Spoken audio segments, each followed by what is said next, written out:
Amritansh, how are you? Hello, I'm doing great. So, first of all, a great congratulations to you for such a great rank, 22 rank in NEET UG 2023, right? And you're going to become an AIMS Yes, Onion. thank you so much. You're going to be a Uh, part of AIMS Delhi, right? yes, So, how are you feeling right now? I feel amazing क्योंकि ये सपना बचपन से मैंने और मेरे parents ने देखा है और फाइनली सच हो रहा है तो बहुत अच्छा लग रहा है. So, like from the like childhood, you wanted to become a doctor, and that too from AIMS Delhi. Yes, oh great nice. तो मतलब लाइक सपना पूरा हो गया. एंड जो तूने 2 3 यार फ्रेशर और अ dropper. I'm a fresher. Oh nice. तो मतलब 12th के लाइक साथ ही. 2 years की मेहनत लाइक अच्छे से स्क्वीज आउट होके निकली and you have like pop out like a star right. हाँ. सो सेलिब्रिटी वाली फील आ रही है एकदम. कुछ दिन तक आई थी. तो अब नहीं आ रही. हाँ, अब नहीं, अब काफी टाइम हो चुका है तो लेकिन हाँ अभी भी ये फील होता है कि इतनी बड़ी चीज अचीव करी है राइट यू तो हैव रियलाइज होने में टाइम लगता है. So, okay, Amritash, first of all, introduce yourself. From where you are, is your score, your rank, and everything. So I'm Amritansh Nigam from Noida, Uttar Pradesh, and my score in NEET UG 2023 was 711. Nice. So, Amritash, tell about the educational platforms you joined. Like, it was only Akash, or you like did the coaching modules of other institutes also, and like you attempted different platforms, question papers, or you just stick to one only. मैंने बस आकाश से किया था, उनका एक classroom course किया था तो जो भी था सारे रिसोर्सेज मैंने आकाश से लिए और दूसरे प्लेटफॉर्म्स नहीं यूज़ करे थे मैंने. तो सिर्फ आकाश से किया था. और ये बताओ what was your like approach to different subjects, bio chemistry physics, और ये कि बायो में तुमने मॉड्यूल्स किए थे या नहीं किए थे. कवर तो मैंने सब कुछ किया था. इनफैक्ट जो एक्स्ट्रा इन्फॉर्मेशन होती है उसमें बायो में भी ध्यान दिया था लेकिन एंड तक आते आते जो एक्स्ट्रा इन्फॉर्मेशन होती है वो इतनी रेलेवेंट रहती नहीं है तो फिर हम लोग फिर बस एनसीईआरटी पे स्विच कर जाते हैं. मॉड्यूल्स को मेनली क्वेश्चन प्रैक्टिस पे रखते हैं तो ऐसे रहता था. बाकी पर्टिकुलरली सब्जेक्ट्स की बात करें तो फिजिक्स और केमिस्ट्री में एक्स्ट्रा इन्फॉर्मेशन काम आती थी क्योंकि फिर ओलंपियाड्स और जेईई भी दिया है मैंने. Nice. तो उसमें वो हेल्पफुल रहा. बायो में नॉट मच, वो एनसीईआरटी से काफ़ी था. ओके. एंड केमिस्ट्री मतलब लाइक इनऑर्गेनिक, ऑर्गेनिक, फिजिकल. हाँ, तो फिजिकल केमिस्ट्री में इतनी बड़ी प्रॉब्लम नहीं थी. Physical chemistry mostly numerical based आती है तो हो जाता था. ऑर्गेनिक लोगों को थोड़ा टाइम लगता है शुरू में समझने में, इसलिए मैंने उसको थोड़ा पहले से ही पढ़ रखा था. एक बुक आती है ऑर्गेनिक केमिस्ट्री की, एलजी वेड करके, तो उसको मैंने यूज़ किया था काफ़ी अपने कॉन्सेप्ट्स क्लियर करने के लिए. बाकी एनसीईआरटी की और एग्जाम्पलर की एक्सरसाइजेस और मॉड्यूल की एक्सरसाइजेस वो सब काफ़ी रहती थी ऑर्गेनिक के लिए. ऑर्गेनिक में बेसिकली हमें ये समझना होता है कि ये रिएजेंट है तो फिर ये क्या कर रहा होगा, और जो रीअरेंजमेंट्स वगैरह है उसकी ट्रिक्स वगैरह समझ आ जाए तो वो ऑर्गेनिक स्मूथली हो जाती है, वो इजीली स्कोरिंग हो जाता है फिर ऑर्गेनिक. और टीचर्स इसमें काफ़ी हेल्प करते हैं क्योंकि नीट में शायद इतने कॉम्प्लेक्स क्वेश्चन ना आते हो, जेई में कभी कभी आ जाते हैं तो टीचर्स जेई के भी क्वेश्चन हमें दे देते थे उसको प्रैक्टिस करने के लिए. और बात रही इनऑर्गेनिक की, तो इनऑर्गेनिक तो बस किसी तरीके से ज़बरदस्ती याद कर ली एनसीईआरटी बार बार पढ़ के. तो एनसीईआरटी की भी डिटेल्स उसमें लगता था कि हाँ अच्छे से पढ़ लिए तो याद रहेगा. शुरू में डर लगता था कि इतना सारा कुछ है याद कैसे रहेगा, लेकिन बाद में पता चला कि फिजिकल और ऑर्गेनिक से ज़्यादा अच्छा स्कोर तो इनऑर्गेनिक में आ रहा है, क्योंकि वो उसके क्वेश्चन बहुत फास्ट होते थे, सिंपल क्वेश्चंस आते थे, कॉन्सेप्ट बेस्ड ज़्यादा था नहीं, लर्निंग बेस्ड ही था, इसलिए और उसमें भी बार बार हम लोग ग्रुप भी डिस्कस करते थे एनसीईआरटी के कॉन्सेप्ट्स जो उसमें डेटा दिया है, टीचर्स से भी डिस्कस करते थे, और पेपर्स में भी आते थे, तो वो भी कवर अप हो गया, क्योंकि उस चीज़ का बार बार एक्सपोजर होता है तो दिमाग में याद हो जाता है। Oh, great. So tell me about your weakest and the strongest subject. Well, weakest conceptually तो कोई नहीं था मेरा सब्जेक्ट, लेकिन if you look at my marks through out the practice papers, probably physics में सबसे ज़्यादा गलतियाँ हुई होंगी, क्योंकि उसमें कुछ ना कुछ सिली मिस्टेक हो ही जाती थी, तो उन चीज़ों को पकड़ने में मुझे टाइम लगा कि जैसे कभी सिस्टम ऑफ पार्टिकल्स में कभी फ्रिक्शन दे देते हैं, कभी फ्रिक्शन नहीं देते हैं, कभी सेंटर ऑफ मास से पूछा है, कभी इधर से उधर से फ्रेम ऑफ रेफरेंस चेंज करके, ऐसी चीज़ें, कभी प्रोजेक्टाइल में वर्टिकल एंगल, हॉरिजॉन्टल एंगल ऐसे डाल देते हैं, तो ये चीज़ें मिस होना कॉमन बात है, तो इसको पकड़ने में थोड़ा टाइम लगा, इसलिए I would say physics was my weakest in the view of attempting the test, तो वो चीज़ भी प्रैक्टिस से आ गई, पेपर्स को बार बार करके I understood what to look for in the question, ताकि वो चीज़ मिस ना हो।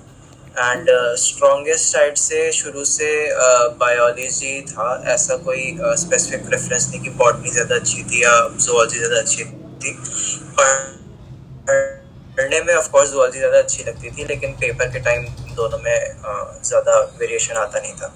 Okay, great. So like NEET से पहले, जैसे नीट के जस्ट एक दिन पहले और एक हफ्ते पहले और एक महीना पहले तुम्हारी क्या क्या सिचुएशंस रही हैं? एक महीना पहले बहुत जोश आ जाता है कि अब फाइनल लीव है, तो सब कर डालो, जो जो आता है सब कुछ रिवाइज कर डालो, टेस्ट बिल्कुल जोश से दे दो, अपनी स्ट्रैटेजी फाइनलाइज करो, बिल्कुल पैशन के साथ चलते रहते हैं। फिर एक हफ्ते पहले लगता है कि अभी भी कुछ बचा तो नहीं है, सब खत्म होने वाला है, अभी कुछ बचा तो नहीं है, तो फिर उस लाइक अभी तो तुमने एक दिन पहले क्या क्या किया? लाइक एक दिन पहले बहुत टेंशन नहीं हो रही होगी कि यार 21 लाख बच्चे पेपर देने वाले हैं, मेरा क्या होगा? तो like you are pretty sure कि तुम्हारे 700 प्लस ही आएंगे, या फिर बहुत डर लग रहा था कि यार कहीं OMR ना गलत हो जाए, कुछ ये ना हो जाए, वो ना हो जाए, like a lot of thoughts across your mind, right? तो क्या थी तुम्हारी, क्या सिचुएशन थी उस दिन? एक दिन पहले मैंने जो जो बुरा हो सकता था सब सोच लिया। उस दिन मैंने पढ़ाई पे ध्यान नहीं दिया, उस दिन मैंने खुद की साइकोलॉजी को सेट करने की कोशिश करी कि मैं पेपर में कैसा होगा मेरा माइंडसेट, तो मैं खुद को पहले से प्रिपेयर कर रहा था कि अगर स्ट्रेस हुआ तो मैं क्या करूँगा। तो फिर उस टाइम ये सब मैंने जितना बुरा हो सकता था सब सोच लिया, इसलिए आई थिंक इसीलिए पेपर के टाइम मुझे इतना लगा नहीं। और जब मैं गाड़ी में बैठा था तब मैं काफ़ी शॉक में था कि हाँ अब मैं देने जा रहा हूँ 2 साल की मेहनत का रिजल्ट, अब मुझे दिखाना है। लेकिन फिर जब मैं हॉल में बैठा तो अचानक से सारा स्ट्रेस चला गया। So like exam and you did it, right? हाँ। तो लाइक एग्जाम और स्कोर का मैं चाहता तो यही था कि अच्छा स्कोर आए, 700 प्लस ही आए, लेकिन मुझे मतलब बुरा भी लगता कि 700 से अगर नीचे आ जाता, लेकिन फिर अब मैं करके आया तो मैं श्योर था कि हाँ अब तो आ ही जाएंगे। Oh great. तो like Mritansh, from the very starting you were a topper? Like पहले एग्जाम से, लाइक तूने पहला नीट का मॉक टेस्ट दिया होगा, तो स्टार्टिंग से 650 प्लस स्कोर था, या फिर पहले you were in 400 and 500 then you started gaining your score, और लाइक तुम एवरेज स्टूडेंट ही रहे हो, बट लास्ट में आते आते you just got a kick and you scored 650 plus. Actually मेरा शुरू से स्कोर काफ़ी हाई रहा है। नाइस। तो जो हमारा पहला पार्ट सिलेबस टेस्ट हुआ था, उसमें मेरे फुल आए थे एक्चुअली। Oh wow. तो हाँ, मतलब जो सिलेबस कवर होने के टाइम होता है, नॉट ड्यूरिंग द रिवीजन, उस टाइम मेरे फुल आए थे। तो हाँ, उसके बाद से फिर ये लगा कि अच्छा, मैं अभी से इतने अच्छे ला रहा हूँ तो मैं इसी को मेंटेन भी कर सकता हूँ। तो फिर मैंने यही कोशिश करी कि 690 प्लस के रेंज में ही रहा। हाँ, कभी कभी और लोज आए थे, 650 के अराउंड भी कभी कभी गए थे, लेकिन that was only 1 or 2 times. तो मेरा यही था कि मैं टॉप पे अगर एक बार आया हूँ तो अगली बार भी मुझे आना ही है। Oh great, like you were competing to yourself कि यार अब तो टॉप पर ही रहना है। हाँ। सो अमृतांश टेल मी, लाइक जैसे कुछ लोग होते हैं उन्हें अकेले पढ़ना बहुत पसंद होता है ना, एंड कुछ होते हैं like group study is very effective for them, और कुछ होते हैं कि यार ये चीज़ मुझे पता लग गया उसे ना पता लगे, है ना, होते हैं ना कि यार मेरा ही स्कोर आना चाहिए उसका नहीं आना चाहिए। सो व्हाट वाज यू, कि तुम्हारा क्या था, कि अकेले पढ़ना है, ग्रुप में पढ़ना है, कि क्या करते थे? एक्चुअली वो डिपेंड करता था टॉपिक क्या है। तो अगर कुछ सिंपल है तो फिर अकेले ही पढ़ के निपटा देते थे, उसमें जरूरत नहीं पड़ती थी फ्रेंड्स की। कुछ चीजें ऐसी होती थी जो मुझे लगता था कि एक बार मैंने कर ली है, तो अगर मैं किसी दूसरे को जाके सुनाऊंगा as if I am teaching them, तो फिर मुझे अपने ऊपर और कॉन्फिडेंस आएगा। तो कुछ टॉपिक्स पे मैं ऐसे करता था कि मैं जो दोस्तों को मेरे साथ कुछ और दोस्तों की उसमें प्रॉब्लम होती थी, तो मैं पहले अपने एंड से उसको सीखने की कोशिश करता था और फिर जाके उनको पढ़ाने की कोशिश करता था। तो उससे भी काफी चीजें क्लियर हो जाती थी, मेरी भी और उनकी भी। प्लस हाँ, कुछ ऐसी अपनी टिप्स और ट्रिक्स होती हैं जो लोग रिवील नहीं करते हैं। तो लेकिन कोई गलती करे पेपर में मुझसे पूछे तो मैं बता देता था कि इसको ये करने का फुल प्रूफ तरीका ऐसा है, आसान तरीका है ये, इसको यूज करो, गलती नहीं होगी। एंड अमृतांश, सो लाइक तुम्हारे जैसे तुम मतलब you are among the NEET aspirants, right? So तुमने देखा भी होगा कि बच्चे ये गलतियां करते हैं, है ना, during their preparation. So what do you think कि जो तुम बताना चाहते हो अपने अपकमिंग जूनियर्स को जो अगले साल लीड देने वाले हैं, कि यार तुम ये सब मत करना, जो जो तुम्हारे दोस्तों ने या फिर तुम्हारे बैच मेट्स ने किया होगा ड्यूरिंग देयर प्रिपरेशन? हाँ, तो ये सबसे कॉमन गलतियां वो होती हैं जिसमें 1-2 लेटर्स कभी कभी मिस कर देते हैं हम लोग स्टेटमेंट में। जैसे फॉर एग्जांपल, एक तो रेडियस डायमीटर का बहुत कॉमन गलती है। और प्रोजेक्टाइल मोशन में हॉरिजॉन्टल और वर्टिकल एंगल बहुत कॉमन गलती है। और फिर थोड़ी और टेक्निकल प्रॉब्लम्स में देखें तो फिर जब हम उसके प्रॉब्लम सॉल्व करते हैं रोटेशन के, तो फिर एक्सिस कहाँ से लिया है वो भी देखना इम्पोर्टेंट है। मोमेंट ऑफ इनर्शिया हम गलत तो नहीं निकाल रहे, वो देखना इम्पोर्टेंट है। और फिर मोस्टली ये होता है कि स्टेटमेंट्स हमने ध्यान से नहीं पढ़ी, इनकरेक्ट और करेक्ट, नॉट वगैरह। अब तो खैर बोल्ड करके दे देते हैं तो इतना मिस नहीं होता, लेकिन उस पर भी कभी कभी फंसाने की कोशिश कर सकते हैं। कि बोल्ड भी ऐसे कर दिया कि हमें लगे कि कुछ और है लेकिन एक्चुअली कुछ और है। तो हमें बोल्ड पे भी ध्यान नहीं देना, हमें हर वर्ड पे ध्यान देना चाहिए। और ऊपर से कभी कभी ऐसा होता है कि बायोलॉजी में खास करके कि किसी वर्ड का प्लूरल कर दिया या सिंगुलर कर दिया, वो नोटिस नहीं हुआ तो भी स्टेटमेंट गलत हो सकती है। तो ये सब प्राइम चीज है जो देखनी चाहिए। प्लस बायोलॉजी में जैसे 12th के चैप्टर्स में पॉपुलेशन का डेटा है और एवोल्यूशन में ईयर्स का डेटा है, तो उसमें मिलियन और बिलियन में कंफ्यूज कर देते हैं कभी कभी। तो ये एक लेटर के चेंजेस यूजुअली नोटिस नहीं होते हैं लोगों को जिनको एक्सपीरियंस नहीं है। तो आई वुड से कि ये सब का ध्यान रखना चाहिए। बाकी जो कॉमन मिस्टेक्स होती हैं वो लोगों को अपने प्रैक्टिस के थ्रू पता चल जाती हैं, इसलिए इट शुड बी कि आप जितना प्रैक्टिस करो और अटेंटिवली करो, फोकस के साथ करो, वो आपके लिए अच्छा होगा। क्योंकि जो जहाँ जहाँ आप लोग स्लिप करते हैं वहाँ पे आप स्लिप करना बंद कर दोगे। Exactly. Good, very good. So Amritansh, what was your schedule? Like you were a night owl or a morning bird? It was variable but मेरा प्रेफरेबली सुबह पढ़ना ही होता है। ओह uh, तो मैं क्योंकि हॉस्टल में रहता था, अब बाकी लोगों को देर तक जगने की आदत थी, सुबह मेरे लिए शांत होता था, तो सुबह उठ के मैं पढ़ लेता था। लेकिन आई वुड से कि डिपेंडिंग अपॉन द रिक्वायरमेंट मैंने अपना शेड्यूल चेंज भी किया है बीच बीच में। तो कभी कभी ऐसा होता था कि कुछ टॉपिक्स कवर नहीं हुए और अगले दिन टेस्ट है तो 3-3 बजे तक जग जाते थे हम लोग। तो फिर प्रेफर वही मैं करता था कि सुबह ही कंप्लीट कर लो।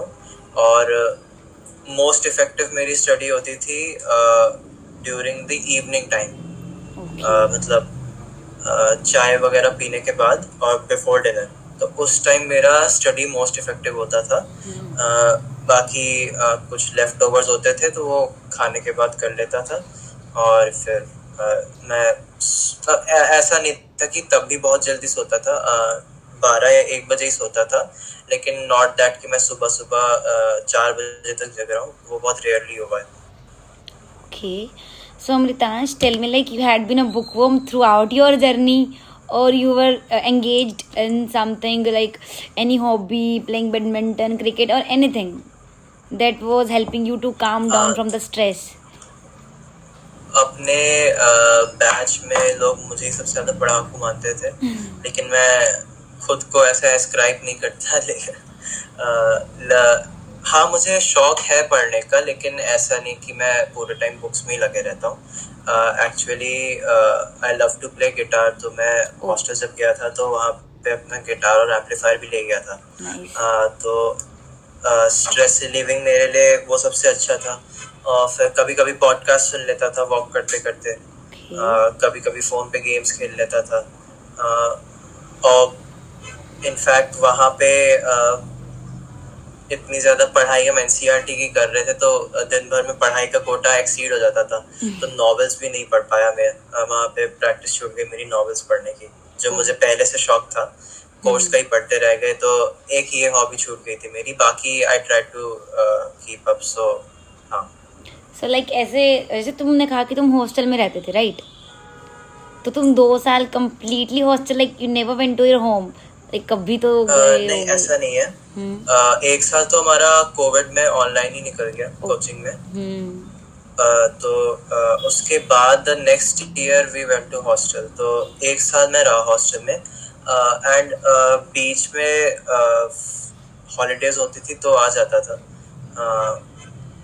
और बीच में एक वो बायोलॉजी ओलंपियाड के लिए भी मैं थोड़ा पहले से घर पे आ गया था। तो हाँ, उसके लिए जब बॉम्बे में ट्रेनिंग के लिए जाना था, जो प्री डिपार्चर कैंप होता है, yes. उसके लिए मैं पहले से आ गया था घर पे, तो 1 महीना बीच में मैं घर में रहा हूँ उसके अलावा। Okay, great. So like you said, you appeared for JEE also, है ना? Yes. So उसमें क्या स्कोर था तुम्हारा? जेई में फर्स्ट सेशन में 99.7 परसेंटाइल थी। Oh, great. Nice. Second session में 99.85. Oh. And my rank was 1857. Nice. Like तुमने वहाँ पर भी बहुत अच्छा किया है ना? You scored better than non medicos, right? तो ये अलग ही फ्लेक्स है नहीं? कुछ दोस्तों से कहना नहीं चाहूंगा, लेकिन कुछ नॉन मेडिकल फ्रेंड्स से भी मेरे ज्यादा अच्छे आए थे। हाँ, great. So like without mathematics you did it or with the maths you did it? हाँ, मेरे पास था मैथ्स फॉर बोर्ड्स, लेकिन मैंने उसके लिए एक्स्ट्रा तैयारी नहीं करी। सो इट वाज जस्ट कि कुछ पेपर्स देखे थे मैंने एक दिन पहले और चला गया था देने, और वो भी बस फर्स्ट सेशन के लिए। सेकंड सेशन में तो उस पर भी ध्यान नहीं दिया, तो बस गए और दे दिया पेपर। बस देना था, एक बार चेक करना था। में हाँ, एक बार चेक करना था कि कैसा क्वेश्चन पॉसिबल है, क्योंकि एनटीए ही बनाता है पेपर, तो एक एक्सपीरियंस लेने में क्या जाता है। Exactly. और सेकंड सेशन में मेरे फिजिक्स में फुल आए थे, तो नाइस, ग्रेट। तो अच्छा अमृतांश, लाइक बोर्ड्स थे तुम्हारे, right? You appeared for boards, so how did you manage your board as well as your NEET preparation? क्योंकि बहुत सारे NEET so aspirants during their boards वो डिस्ट्रैक्ट हो जाते हैं कि यार बोर्ड में अच्छे लेकर आने हैं, है ना? हाँ, तो यही था हम लोगों का कि बोर्ड इतना बड़ा फोकस नहीं था। तो इसीलिए इतना लोड लिया नहीं हमने। जो हमारे रेगुलर नीट के कोर्स में जो सब्जेक्ट्स हैं उसके लिए तो एक दिन पहले ही बस सैम्पल पेपर देख लिया और कुछ टॉपिक्स रिवाइज करने थे कर लिए एनसीईआरटी से। बाकी इंग्लिश एक था प्रॉब्लम, इंग्लिश के लिए थोड़ा पहले से पढ़ना शुरू कर दिया। और मैथ्स मैंने प्रैक्टिस करी जितना मुझे गैप मिला मैथ्स के लिए। तो क्योंकि मेरे कोचिंग फ्रेंड्स में केवल मैं ही था जिसने बायो और मैथ्स ली थी। तो हाँ, उस टाइम वो लोग रिलैक्स कर रहे थे, रिलैक्स क्या, मैं नीट का पढ़ रहे थे, उस टाइम मैं मैथ्स पढ़ रहा था। हाँ, तो इसलिए ज़्यादा लोड लगा नहीं, क्योंकि जब हमारे प्री बोर्ड्स हुए थे तो उस टाइम भी काफ़ी कवर कर लिया था। और हमारे कोचिंग वालों ने बोर्ड्स के टाइम गैप भी दे दिया था हमें कि क्लासेस नहीं हो रही थी, बस कुछ छोटे छोटे टेस्ट बीच में रखे थे। इसलिए वो भी ऐसा कि जो सब्जेक्ट हुआ है उसी से रिलेटेड हमारा नीट का लेवल का टेस्ट होगा। तो इसीलिए दोनों चीज़ों में हेल्प भी हो जाता है, एक तरीके से एनसीईआरटी भी रिवाइज हो जाती है। बाकी साइंस के लिए तो ये है। और इंग्लिश के लिए गाइड बुक से पढ़ लेते थे कि उसमें क्वेश्चंस को कैसे आंसर करना है, चैप्टर की समरी एंड उसका डिस्क्रिप्शन सब लिखा रहता था। ओके, अमृतांश, ऐसे देखो 11th कर लिया, 12th कर लिया, अब 11th का वापस से सब रिवाइज करना था, है ना? तो तुमने वो कैसे किया कि ड्यूरिंग योर 12th तुम साइड बाय साइड 11th कर रहे थे, फिर ड्यूरिंग 12th सिर्फ 12th करी, उसके बाद एक महीना 11th को दे दिया वापस? हाँ, मैंने तो ऐसे किया कि पूरी 12th जब चल रही थी तो 12th ही करी। और उसके बाद फिर 11th जब टाइम मिला तो 11th का रिवीजन जब हो रहा था हमारा तो 11th को रिवाइज किया अच्छे से। मेरा फोकस ये रहता था कि जिस टाइम मैं फर्स्ट टाइम पढ़ रहा हूँ टॉपिक को, उसी टाइम उसको परफेक्टली सीख लूँ, ताकि बाद में प्रॉब्लम ना आए। बाद में बस कुछ फाइन डिटेल्स मिसिंग होंगी तो उसको सीख लूँगा। इसलिए मुझे इतनी प्रॉब्लम नहीं आई रिवीजन के टाइम कि मुझे फिर से कुछ भूल गया हूँ, मुझे फिर से सीखना पड़ रहा है, वो ज़्यादा नहीं हुआ मेरा ऐसे।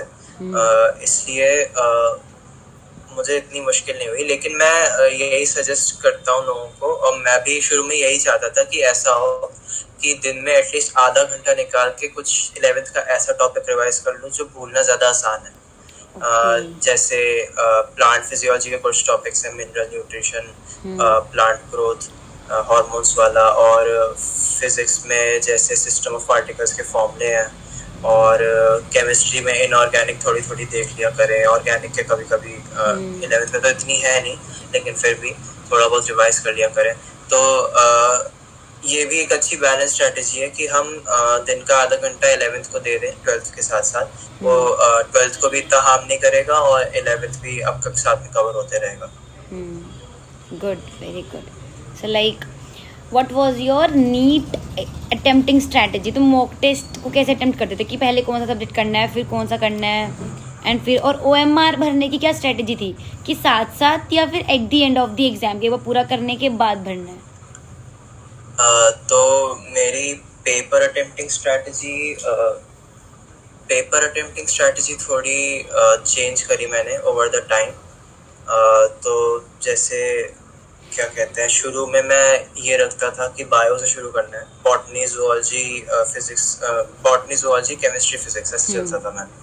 फिर मैंने थोड़ा एक्सपेरिमेंट किया और एंड तक आते आते मेरा ऐसा हो गया कि मैं केमिस्ट्री शुरू करता था, तो केमिस्ट्री, बॉटनी, ज़ूलॉजी और फिजिक्स, और वही कन्वीनियंट लगा तो मैंने नीट में भी वही फॉलो किया।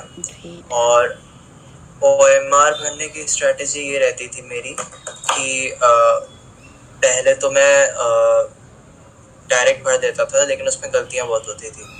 तो मैंने एक अजीब स्ट्रेटेजी डेवलप करी कि क्वेश्चन मैं सारे सॉल्व कर लूँगा, फिर उनको रिवाइज करते वक्त जब वो कंफर्म हो जाएंगे तो मैं जिस ऑप्शन पे मुझे मार्क करना है मैं उसको बोल्ड नहीं करूँगा, मैं उस पर एक हल्का सा डॉट लगा दूंगा कि Okay. आग को नजर आ जाए, मशीन को नजर ना आए। तो हाँ, और उसमें अगर कोई स्लिप भी हो तो उसको बाद में चेंज कर सकता हूँ, क्योंकि इतना फर्क शायद नहीं देख पाती मशीन। और फिर डॉट्स देख लेता था कि हाँ सारे क्वेश्चन फेल हो गए, सही जगह फेल हो गए, फिर उसको मैं भर देता था। Okay. तो इससे काफी OMR मिस्टेक्स मेरी बच गई। Great, nice. सो अमृतांश, तुम्हारा जो नीट का एग्जाम था वो कितने टाइम में कंप्लीट होता? Like it was completed in 3 hour and 20 minutes, या फिर वो थोड़ा जल्दी हो गया था? You got time to revise it? Complete तो मेरा 1 आवर 45 मिनट्स में हो गया था, आई थिंक। Oh nice. हाँ, तो उसके बाद मैं जितनी जल्दी रिवाइज कर पाया मैंने कर लिया, और लास्ट के 15 मिनट्स में OMR भर दी। Okay, great.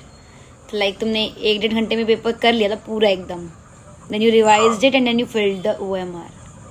Yes yes. So Amritansh, like तुम्हें पता है लाइक मेडिकल फील्ड है तो it is a 10 years long journey, है ना? तुम्हें पढ़ना है पूरी लाइफ, और यू नो मेडिकल लाइफ जो होती है ना, it is one of the I think most fascinating life, right, for everyone out there, कि भाई डॉक्टर, हाँ, तो मतलब एक अलग ही फील आती है डॉक्टर लगने के बाद, तो है ना? So what was your motivation for becoming a doctor? Motivation मेरा यही था कि साइंस में तो इंटरेस्ट था ही काफ़ी पहले से मुझे। इनफैक्ट 3rd 4th क्लास से मैंने आगे का पढ़ना शुरू कर दिया था थोड़ा। और फिर मम्मी का था मेरा एक्चुअली, उन्होंने मुझ में ये पैशन डाला कि मुझे डॉक्टर बनना है। तो क्रेडिट मम्मी को देना चाहूँगा ये यहाँ तक पहुँचाने के लिए मुझे।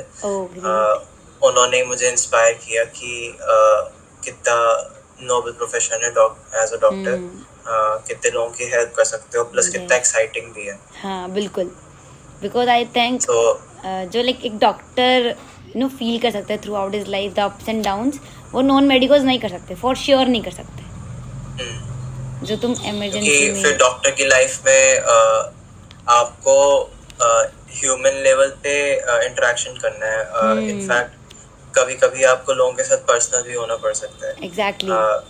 आपको उनके लिए डिसीजन बनाने पड़ सकते हैं जब वो उस कैपेसिटी में नहीं है कि उनके लिए क्या सही है। तो बहुत बड़ी रिस्पॉन्सिबिलिटी होती है for your community, for your society. So like अंदर से एक पैशन था बचपन से कि डॉक्टर ही बनना, and you have you know fulfilled your dream, your mother's dream, yeah? Yes. So tell me something, like any 3 advices you want to give to NEET aspirants, any 3 advices, like anything?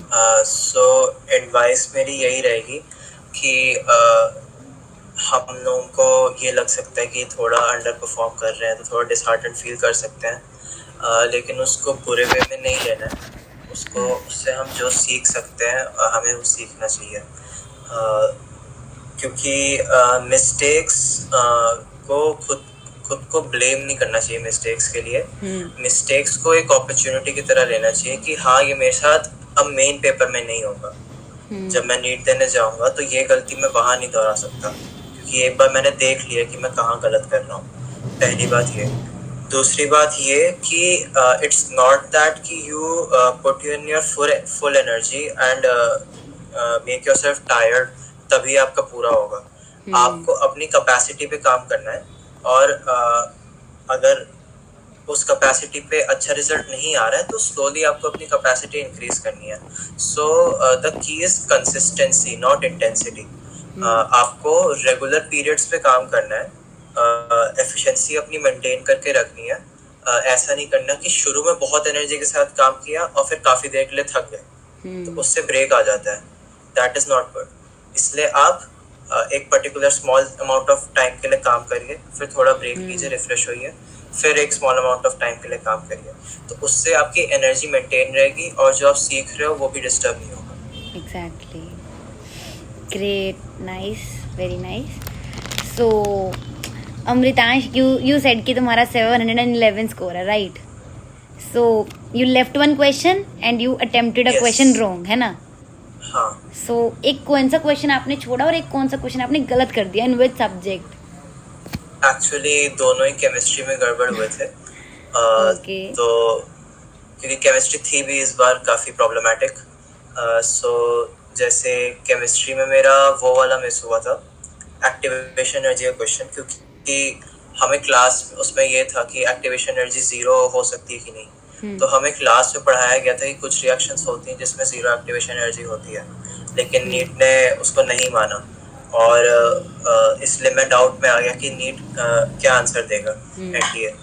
और फिर दूसरा question था helium और oxygen का, जिसमें वो भी assertion reason था। उसमें जब फर्स्ट आंसर की आई थी तो उस हिसाब से तो मेरा सही था, बाद में उन्होंने आंसर चेंज कर दिया, तो मैं उसके बारे में कुछ कह नहीं सकता वो गलत क्यों हुआ मेरा। सो लाइक जो तुमने कहा तुमने वो छोड़ा, तुम उसका आंसर सही सोच रहे थे या गलत सोच रहे थे? हाँ, तब सही सोच रहा था मैं।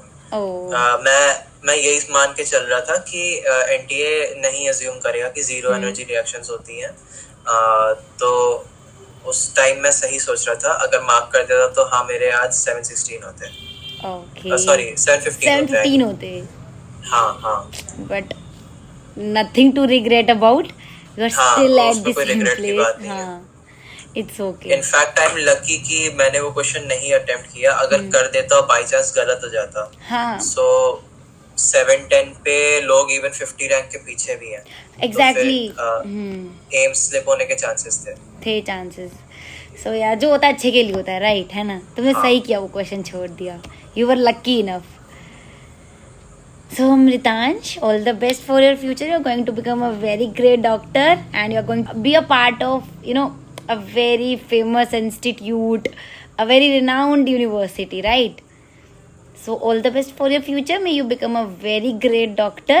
Thank you for such a wonderful session. Thank you, Amritansh. Thank you for giving me this chance. Okay.